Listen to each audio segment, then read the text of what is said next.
that he does not have his identification card with him, and the defendant gave a fictitious name of Fisher Leroy, and the officer walked back to his patrol vehicle to double check, and the officer then observed the defendant exit the vehicle and sprint away despite giving him orders to stop. Pull a pistol from his waistband and pistol whip him with it multiple times on his head and face area, causing multiple cuts and bruises to his head and face area. As he proceeded to fall down on the ground, he continued to strike him in the head and face area with a closed fist and then stomp on him. Sir, you were charged with evading arrest or detention. On that case, you're facing up to a year in jail and or a $4,000 fine. You're also charged with failure to identify oneself to a peace officer while being a fugitive from justice. That kicks it up to a Class A, so you're also facing a year and or a $4,000 fine on those cases as well. We're going to do probable cause. You have the right to remain silent. Anything you say can and will be used against you.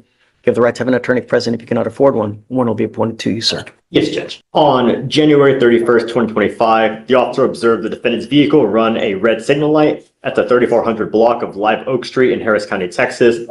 The officer further observed the vehicle completely failed to stop at a red signal light. The officer made contact with the defendant, who was observed to be behind the driver's seat of the vehicle, and the defendant stated that he does not have his identification card with him, and the defendant gave a fictitious name of Fisher Leroy with date of birth January 1st, 2006. The officer ran the name through NCIC and found a DPS picture that does not remotely resemble the defendant. The defendant was asked if he was given the correct information, and the officer walked back to his patrol vehicle to double check, and the officer then observed the defendant exit the vehicle and sprint away despite giving him orders to stop. The officer ran after the defendant and observed the defendant get into another vehicle, the passenger side. The other vehicle drove away, and the officer gave the last direction of travel over the radio, but was not able to locate the vehicle. The officer walked back to the defendant's vehicle, secured it, and conducted an inventory check, finding a debit card inside with the name Kendrick Davis. The officer ran the name through NCIC and found a hit with a date of birth of 2/10/2003 with multiple Class C warrants, and ran a driver's license check with the defendant's picture and with date of birth. The DPS picture matched the defendant, and he was able to positively ID, and that's it, Your Honor. So I'm going to find that there's probable cause to go forward on both of your cases. The reason I'm bringing you out now is because there's no bond that's set on your cases, and we have to set you a bond. One of the things that I use to determine on what to set a bond is how dangerous you are, because I've never met you before. I don't know you, and all I know is that you've got a birthday in 5 days.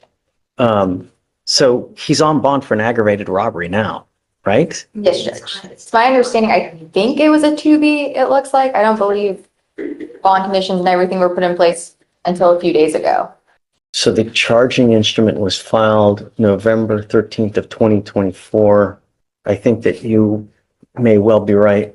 In that case, it says here, a Kendrick Rashard Davis hereinafter saw the defendant heretofore on or about August 12th, 2024 did then and there unlawfully while in the course of committing a theft of property owned by yada yada yada with intent to obtain and maintain control, intentionally and knowingly caused bodily injury to the complaining witness by using and exhibiting a deadly weapon, namely a firearm. Complainant McSweeney advised that defendant Davis proceeded to pull a pistol from his waistband and pistol whip him with it multiple times on his head and face area, causing multiple cuts and bruises to his head and face area.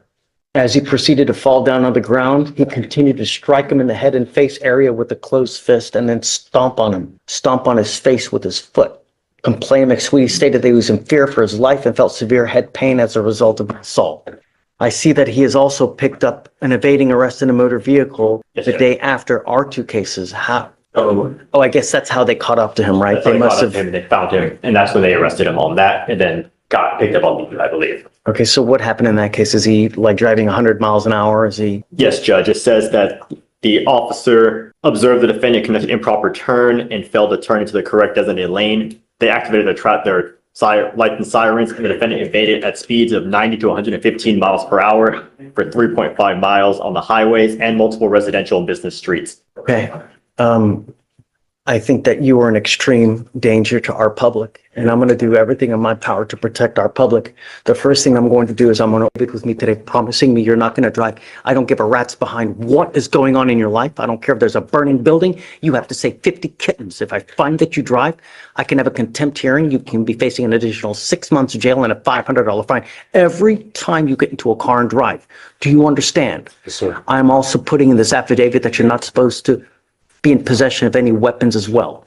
If I find that you have a weapon, because I don't know if you're going to get out or not, and because these cases, because of the nature of the aggravated robbery, because of the nature of this one, I'm making his bonds high, I'm going to set them at 20,000 each. So can I make an argument? Yes, Okay. absolutely. you, I Judge. don't want to get ahead of myself, please. Yes. So I was appointed to Mr. Davis this morning. I was able to talk to him a little bit in the holdover. We are requesting PR bonds for both of the cases. He's 22 years old. 21 years old. He's lived in Houston his whole life. He has a lot of family in Houston. His grandparents, mom, daughter, and siblings. Prior to being in custody, he was working at Builders First Source for around a month.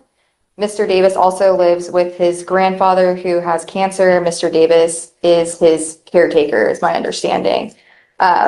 Mr. Davis has no savings and was found to be indigent by the court, so we are requesting a PR bond. I think that he is an absolute, just a complete danger to our public. I can't possibly give him a PR bond due to the nature of both of the charges that you are facing now. I think that you're a flight risk. You've done everything in your power to evade capture. You've produced false names. So I find by clear and convincing evidence that you're an extreme flight risk. You're a danger to our community. And I'm going to set your bonds each at $20,000. I don't know if you're going to be able to post bonds, but and I'm going to order you to obtain a GPS monitor on your ankle. Like I said, you will be signing an affidavit with me today, promising me you're not to be in possession of any weapons and not to drive any vehicle whatsoever for any reason. If you do, I can have a contempt hearing. Do you understand? Yes, sir. So I guess the felonies are set for April 7th. I don't like to set them out too far just in case. If you want to, we can do up to 30 days. It's up to you. That's perfect. And then we'll come back. I don't know. We'll see what circumstances have changed, and then we'll go from there and just keep us in the loop. Okay, thank you. All right. I need you to sign this for me. I need him to sign bond conditions with Felicia, and then after that, it's pretty done. Do Okay. we excuse? Yes, ma'am. And thank you for everything.